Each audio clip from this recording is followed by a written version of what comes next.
Bueno, la Asamblea Popular Cubana, que es el equivalente del Congreso en países como la República Dominicana o el Parlamento como en las naciones europeas, cuyo presidente es un cargo, la presidencia es un cargo ceremonial y que las responsabilidades del gobierno recaen en un primer ministro. Esa Asamblea Popular Nacional de Cuba acaba de escoger al sucesor del presidente cubano Raúl Castro. Eso estaba anunciado de comienzo de año, ha habido una reforma de la Constitución cubana, los presidentes solo podrán ejercer 2 periodos de 5 años a lo máximo, los retiros serán a una temprana edad, ya Cuba no será a partir de ahora una gerontocracia, como ha sido prácticamente desde los últimos años de la revolución, pero la elección del ingeniero Miguel Díaz-Canel Bermúdez es una incógnita, porque el tipo, el hombre, ha dado señales en algunos momentos de su vida que podría ser un moderado partidario de las reformas que ha iniciado, las mínimas reformas, si se podría llamar de esa manera, que ha iniciado o que se han impuesto en Cuba en los últimos 12 años bajo la tutela del presidente saliente Raúl Castro, pero muchas veces ha dado la impresión de que es un hombre de la línea dura, de la línea ortodoxa del Partido Comunista, a pesar del hecho de que él nació un año después de haber triunfado la revolución. Es decir, él no es un hijo, él es un hijo de la revolución ya hecha. No participó en las luchas revolucionarias de aquellos del 26 de julio, ni nada por el estilo, y por eso se le considera un hombre limpio de los errores y de los crímenes de la revolución cubana en sus inicios o en sus primeros 30 o 40 años, porque la revolución llega a los 60 y este hombre tiene apenas 57, es decir, que él nació 3 años después del triunfo de la revolución. Su discurso no da mucha esperanza, y bueno, me voy a permitir leer, no da mucha esperanza de que pueda haber un cambio radical en Cuba, un cambio hacia la democracia. Él ha hablado de diálogo, pero un diálogo de sordo, y ha dicho muy claramente, y me voy a dar la oportunidad, dice que él ha recibido el mandato, él fue elegido por el Parlamento, por la Asamblea, no por el voto universal, es decir, como votamos nosotros, como votamos por Hipólito Mejía, como votamos por Balaguer, como votamos por el doctor Leonel Fernández, como votamos por Danilo Medina y como volveremos a votar en el año 2020, acudiendo cada ciudadano con su cédula a un recinto electoral y depositar su voto secreto. No, él votó, la gente lo que hizo fue que levantó la mano, gente escogida de la misma manera en que el señor Díaz-Canel Bermúdez ha sido electo. Bueno, él ha dicho que recibió el mandato de dar continuidad a la revolución cubana en un momento histórico y crucial, marcados por los avances en la actualización del modelo económico y social del país. El modelo nuevo económico y social del país es lo que ha permitido que los cubanos que estuvieron prohibidos de tener negocio propio puedan tener ahora un cerdito en su casa, puedan vender huevos si tienen un gallinerito en su casa, puedan instalar un pequeño salón de belleza en su casa o un colmadito o una pulpería. Eso es lo que se llama el modelo económico y social del país.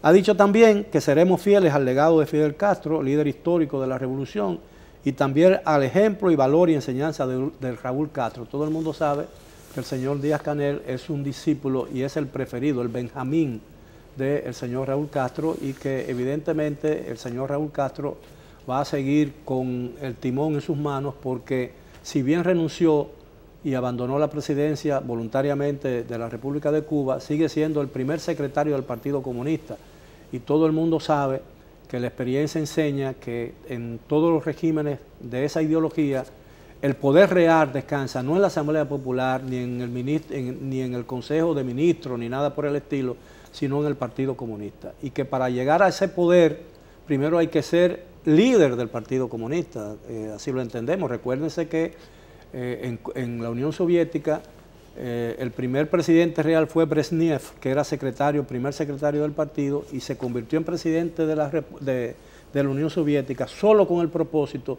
de que cuando se reuniera o conversara con presidentes de otras naciones estuvieran hablando al mismo nivel. Y eso fue lo que pasó también con Fidel Castro, lo que continuó con Raúl Castro y lo que va a continuar con el señor Díaz-Canel, que ha dicho además, y eso es lo que es un indicio de que quizás no se pueden esperar muchas cosas nuevas en Cuba, de que la revolución cubana sigue vestida de verde olivo, óigase bien, de verde olivo, a pesar de que él no viste ropa militar y nunca fue un militar, seguirá vestido de verde olivo para defender los principios y de la revolución contra las agresiones extranjeras. Bueno, de todos modos, Miguel, creo que es un cambio. Claro. Genera expectativas, creo que en todo el mundo. Donde menos expectativas genera es en Cuba. Yo estaba viendo algunas opiniones que recogió el periódico El País, de cubanos, o sea, de gente, de ciudadanos normales. Y lo que se demostraba era, lo que se recogía era un desinterés por lo que estaba ocurriendo. O sea, un acontecimiento que lo estamos viendo en todo desde todo el mundo, desde todos los países. Para los cubanos no generaba gran interés, incluso minimizaban su importancia, se reían de eso. Había uno, que son espectadores pasivos del proceso. Sí, que como tú decías, el proceso era lo menos participativo que puede ser un proceso. Uno de los cubanos decía, cuando le preguntaron qué piensa el nuevo presidente, él dijo, es el mismo cake, pero con un merengue distinto. O sea, traducido en dominicano, el mismo bizcocho, pero con otro suspiro. Exactamente. O sea, así lo han asumido los cubanos, quizás los menos interesados en este acontecimiento, que de por sí tiene su relevancia. Bueno, la revolución ha confesado en los últimos años su absoluto fracaso. Después de 60 años, volver a las cosas que se prohibieron en el inicio de la revolución es la mayor indicación de que las cosas no funcionaron y que la revolución ha sido un fracaso. La inversión extranjera estuvo vedada. Hoy en día la revolución vive gracias a la inversión extranjera, la inversión procedente de Brasil, de México en menor medida, de España y de incluso Canadá y ahora incluso de los Estados Unidos. El turismo norteamericano le ha dado un oxígeno a Cuba que ha evitado que se asfixiara la economía. Y la apertura que propició el expresidente Barack Obama en su momento, hace 2 años, 3 años, es lo que le ha permitido que Cuba se esté viendo en la comunidad internacional de una manera un poco distinta como se le vio hasta entonces.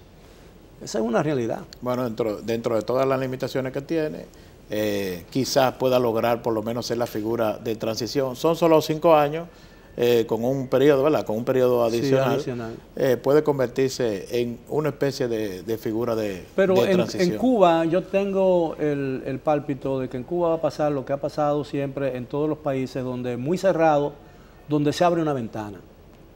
Cuando se abre esa ventana, por ahí sale todo y entra todo. Pasó en la Unión Soviética, que era un régimen mucho más, tan cerrado como el cubano, ¿no? Donde se produjeron en los años 30 y en los comienzos de los años 50 del siglo pasado, las purgas más sangrientas que uno se puede imaginar, incluso de gente destacada de la revolución, que había sido héroe de la propia revolución, por problemas internos. Es decir, en Cuba, por ejemplo, la llegada del Internet, la llegada de turistas extranjeros, la posibilidad de que abran los aeropuertos para que los cubanos puedan salir con más facilidad como salen ahora, va a lograr al final que entre aire nuevo, que entre un oxígeno que le está faltando a Cuba. Cuba no puede seguir viviendo con las limitaciones que ha vivido. La gente está pasando muchas calamidades. Usted dirá, bueno, pero esto es un país pobre con los mismos problemas. Claro que sí, es un país pobre con los mismos problemas, pero nosotros hemos alcanzado en la República Dominicana avances sin necesidad de hacer una revolución sangrienta y sin necesidad de romper el círculo que existía antes, sin necesidad de atascar el país en la pobreza, como ha pasado en Cuba. Y cuando usted ve las verdaderas informaciones que proceden de Cuba, no la propaganda oficial, se da cuenta que los avances en el campo de la educación y los avances en el campo de la salud pública han sido muy exagerados. Mire, yo les voy a recomendar a ustedes que vean en Netflix 2 series, no sé si la han visto. Una se llama, de una producción de Netflix, 4 estaciones en La Habana.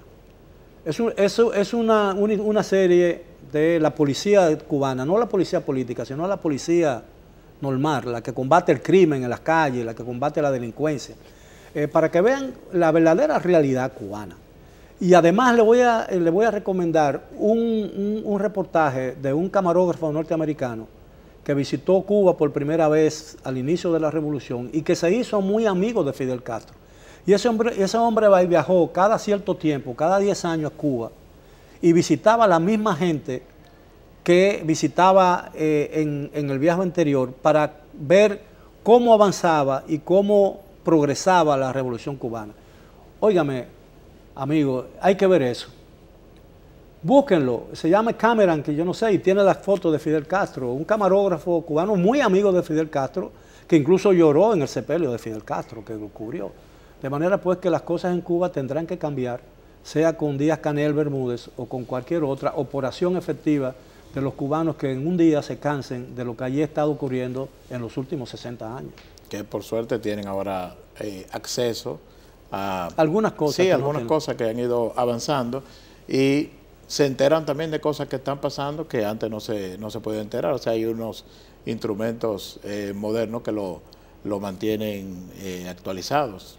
Y eso también siempre contribuye a que la gente deje el conformismo y tenga otras perspectivas. Y que la gente pregunte. Cuando la gente comienza a preguntar, es que las cosas comienzan a cambiar.